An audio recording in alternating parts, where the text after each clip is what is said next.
time to stand here arguing, Mrs. Sharples. 2 streets away, there's a gas main on fire, and if it goes up, the backs of the houses on this part of Coronation Street could just catch it. I don't care. Precautions have to be taken, and the first one is that the people who lives in these houses stays the night in your mission. And you know what I say to that? Over my dead body. Suit yourself. And if you want an argument, go and see the superintendent. I'll go to... Now, let's be having you. Those who lives in the houses I mentioned, report to the fire officer over at St. Mary's. Them as lives in Coronation Street, back home as fast as you can, pick up a couple of blankets and get over to the mission hall. Ah, come on, Mrs. Sharples, I won't tell you again. Well, I'm glad of that. Well, now, come on, let's be having you. Don't you lay a hand on me. I'm not moving from here till I've seen your superintendent. If I fetch him, there'll be trouble. I know, I'll make it. A gas explosion's an act of God, and it's got nothing to do with me. You wait till Mr. Leonard Swindley hears about this. Who's he when he's at home? You'll find out. Mr. Leonard Swindley happens to be the chairman of the committee that runs the Glad Tidings Only, a very great friend of mine. He'll have a lot to say about this. He's probably saying it now. He's the fellow we first sent for. He's going over there. Shall I fetch him?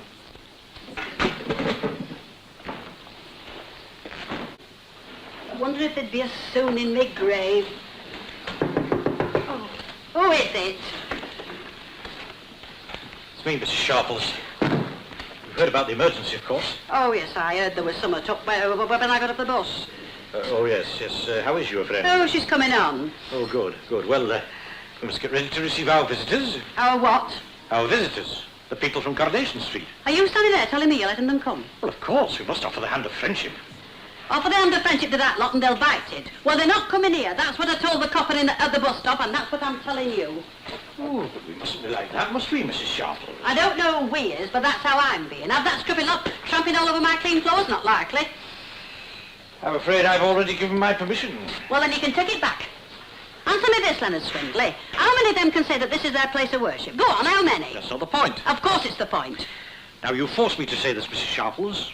The fact that we don't number you amongst our congregation doesn't stop you living here in this vestry. That's right. Twist it round to suit yourself. It doesn't matter to you that a poor old woman has to get down on her hands and knees and scrub after them, does it? And her only just out of hospital herself and just back from the bedside of a sick friend. I brought your gloves, Eva. You left them in the bar. Oh, good evening. I know what you're thinking, Leonard Swindley. Like I said, a gas main going up's an act of God. It's got now...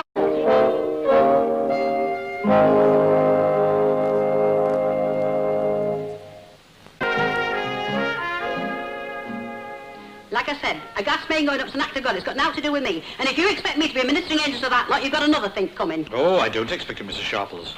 In fact, I've come to the point where I expect the bare minimum out of you. I'm not so sure I like that sort of talk in a holy place. What I meant is, Mrs. Sharples, that the committee gets no cooperation from you. Not so very long ago, I had to issue you a warning. Don't you go warning me. I had to issue you a warning that the committee does not like its caretaker visiting licensed premises. That's right. Heap coals of fire on my defenceless head. No wish to do that, Mrs. Sharples. At the same time, I shall have to report that tonight Miss Nugent set out this hall alone while you visited that place, the Rover's Return.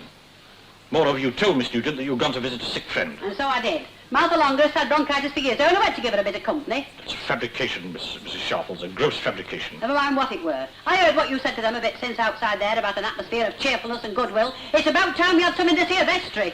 Nothing to be gained by staying here. Well, that's the first sensible thing you've said. At the same time, rest assured that your conduct will be fully reported to the committee. You reported to the Prime Minister. And I'm not looking after that lot. They're probably freezing that all anyway. Mrs. Sharp. And don't you start. Come along, Miss Nugent. I'll take you home in my car.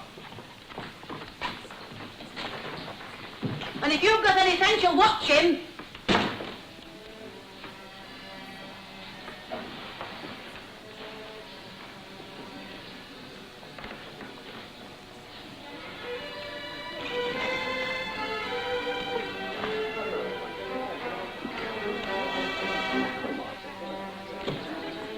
And you can turn that thing off to start.